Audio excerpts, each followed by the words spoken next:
우크라이나에 대한 서방의 무기 지원과 우크라이나와 국경을 맞댄 본토 교전 등으로 러시아가 잔뜩 뿔이 난 모양새입니다. 러시아는 최후의 반격으로 또다시 핵카드를 꺼내들면서 종말의 위험이 고조됐다며 핵 위협을 시사했습니다.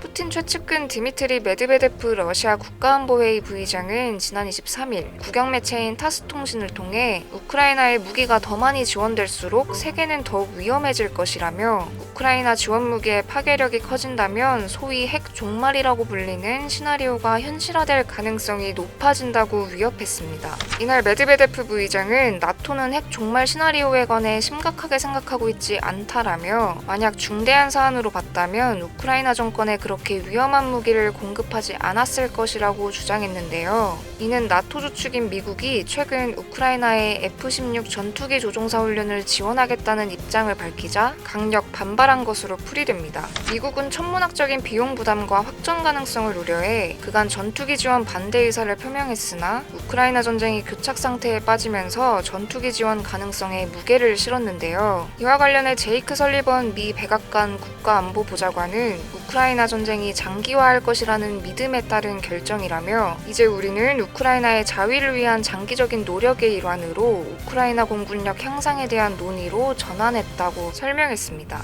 이를 의식한 듯 메드베데프 부의장은 핵 전쟁이 발발할 경우 우크라이나 정권과 이를 후원하는 미국, 유럽연합, 영국 등 동맹국들이 책임을 짊어지게 될 것이라며 불가능하지 않다. 언젠가 완전히 예측하지 못한 방향으로 사태가 전개될 수 있다고 경고했는데요. 이처럼 메드베데프 부의장은 서방의 우크라이나 무기 지원에 대해 끊임없이 불편한 심기를 드러냈습니다. 그는 우리가 충분히 대처할 수 있지만 점점 더 심각한 유형의 무기들만 우크라이나 전쟁에 사용될 것이라고 강조했는데요. 실제로 미국에 이어 영국, 덴마크 등 다른 나토 회원국들도 훈련 지원 의사를 속속 밝히고 있는 상황. 일각에서는 조종훈련으로 시작하지만 서방의 주력전차 지원 결정 당시와 유사하게 F-16 전투기도 조만간 우크라이나에 제공될 수 있다고 관측했죠. 앞서 메드베데프 부의장은 지난 1월 자신의 텔레그램을 통해 핵 보유국이 재래식 전쟁에서 패배할 경우 핵전쟁이 촉발될 수 있다며 핵 보유국은 국가의 운명이 걸린 주요 분쟁에서 절대 진 적이 없다고 역설한 바 있습니다.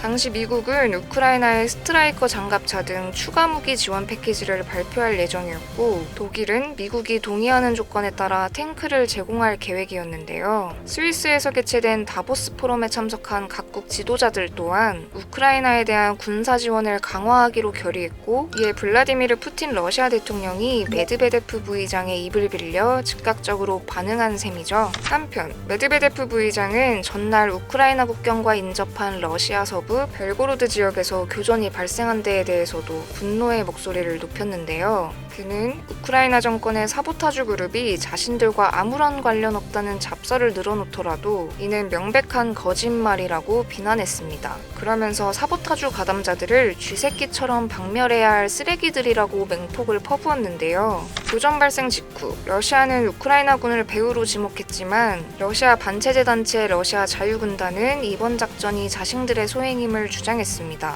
이와 관련 러시아 국방부는 이날 1일 브리핑을 통해 벨고로드 지역에 침투한 무장 세력을 장갑차로 격퇴했다며 70명 이상의 우크라이나 민족주의자를 사살하고 나머지 일당을 우크라이나 영토로 밀어냈다고 밝혔습니다.